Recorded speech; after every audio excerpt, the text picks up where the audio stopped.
Kebohongan yang diulang terus-menerus sampai terdengar seperti kebenaran. Jika Cina begitu kuat, mengapa Taiwan belum diserbu? Pertanyaan ini bukan pertanyaan polos. Ini adalah cermin kepanikan.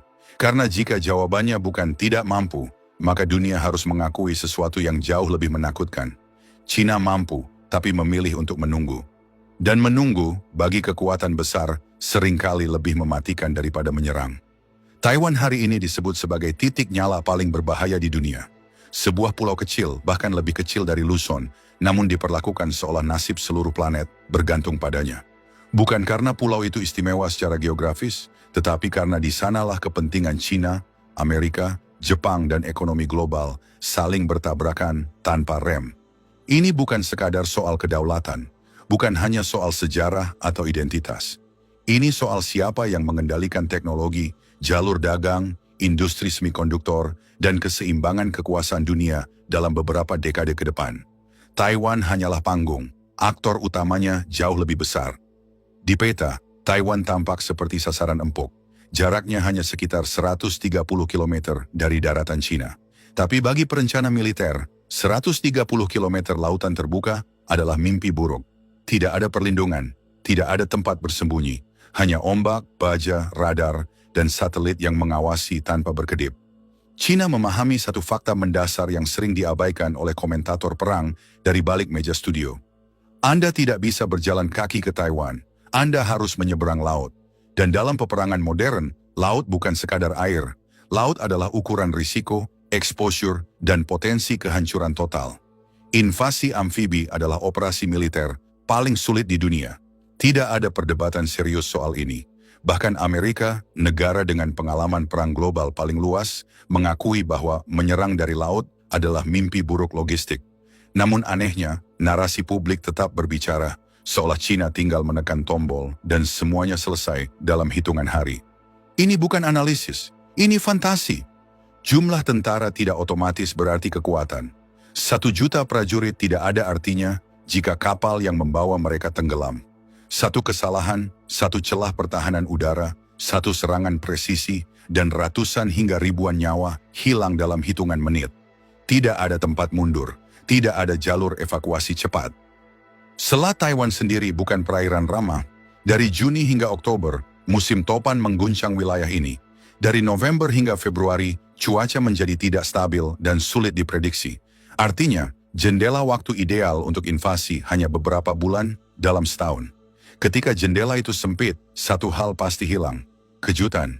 Jika Cina bergerak, Taiwan akan tahu, Amerika akan tahu, dunia akan tahu, pasar global akan bereaksi bahkan sebelum 1 peluru ditembakkan. Cina memahami bahwa perang modern dimulai jauh sebelum pertempuran fisik, yakni di ekonomi dan psikologi global. Sekarang mari kita bicara soal angka dan logistik, bagian yang paling sering dihindari oleh penganjur perang. Untuk menyerang Taiwan secara serius, Cina membutuhkan gelombang pertama lebih dari 450.000 tentara. Bukan untuk menang, tapi sekadar membuka jalan. Untuk pendudukan penuh, angkanya melonjak hingga lebih dari 1 juta. Pertanyaannya sederhana tapi mematikan. Bagaimana cara membawa mereka ke sana?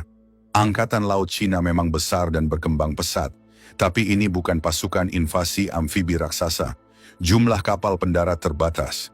Kapasitas angkutnya hanya puluhan ribu pasukan per gelombang, itu pun dengan kompromi besar pada kendaraan dan perlengkapan. Artinya, invasi harus dilakukan bertahap, dan waktu adalah musuh utama. Semakin lama pasukan berada di laut, semakin besar peluang terdeteksi. Radar, satelit, kapal selam, dan pesawat pengintai tidak pernah tidur. Kapal pendarat yang besar, lambat, dan minim perlindungan adalah sasaran empuk tanpa keunggulan, udara mutlak. Taiwan memahami ini. Mereka tidak berencana menang di udara. Mereka hanya perlu bertahan cukup lama. Armada pesawat tempur Taiwan, didukung tempat perlindungan bawah tanah di pegunungan, dirancang untuk bertahan hidup, menyerang, lalu menghilang. Ini bukan pertahanan simbolis. Ini desain untuk perang panjang dan melelahkan. Dan jika pasukan Cina berhasil mendarat, masalah justru baru dimulai. Pasukan di darat membutuhkan pasokan setiap hari. Makanan, bahan bakar, amunisi, obat-obatan, evakuasi medis. Semua harus menyeberang laut yang sama, terus-menerus, di bawah ancaman serangan. Satu kapal pasokan tenggelam dan ribuan tentara bisa kehabisan segalanya. Inilah realitas perang modern, dan China melihatnya dengan mata terbuka. Sekarang kita masuk ke lapisan terdalam. Ekonomi dan energi. Sekitar 90% minyak China berasal dari impor. Jalur pengiriman energi ini melewati laut dan titik sempit strategis yang dipengaruhi Amerika dan sekutunya. Perang Taiwan berarti risiko gangguan energi, industri dan stabilitas nasional. China tidak memandang perang sebagai duel senjata semata. Mereka memandangnya sebagai ujian ketahanan nasional. Gangguan energi berarti gangguan industri. Gangguan industri berarti tekanan sosial. Dan tekanan sosial adalah risiko eksistensial. Disinilah peran Amerika menjadi sangat jelas. Amerika mempersenjatai Taiwan, mendorong narasi ancaman, melakukan latihan militer di sekitar wilayah China, lalu berpura-pura menjadi penjaga stabilitas. Provokasi dan kepura-puraan ini bukan hal baru. Ini model lama dengan kemasan baru. Jika China bereaksi, mereka disebut agresor. Jika China menahan diri, tekanan ekonomi dan politik terus meningkat. Ini jebakan klasik negara adidaya. Apapun langkah China, mereka disiapkan untuk disalahkan. Inilah dilema kekuatan besar. Kegagalan di Taiwan, menurut banyak analis, bukan hanya kekalahan militer, tapi bisa memicu krisis ekonomi dan guncangan politik internal. Risiko sebesar ini tidak diambil oleh negara yang berpikir jangka pendek. Dan disinilah kesimpulan paling tidak nyaman bagi dunia lama. China tidak perlu menyerang Taiwan untuk menang. Waktu berpihak pada China, industri berpihak pada China, rantai pasok global berpihak pada China. Setiap tahun tanpa perang adalah tahun di mana posisi China menguat. Kesabaran China bukan tanda ragu. Kesabaran China adalah senjata strategis. Diam China bukan kekosongan. Diam China adalah tekanan psikologis. Taiwan hari ini bukan sekadar pulau. Ia adalah simbol ketakutan dunia lama terhadap perubahan tatanan global. Dan sampai hari ini, China memilih satu hal yang paling ditakuti oleh para provokator perang. Mereka memilih untuk tidak bermain sesuai skenario. Jadi ketika Anda kembali mendengar pertanyaan, mengapa China belum menyerang Taiwan? Mungkin jawabannya sederhana dan menakutkan sekaligus. Karena China tidak ingin menang dengan cara lama.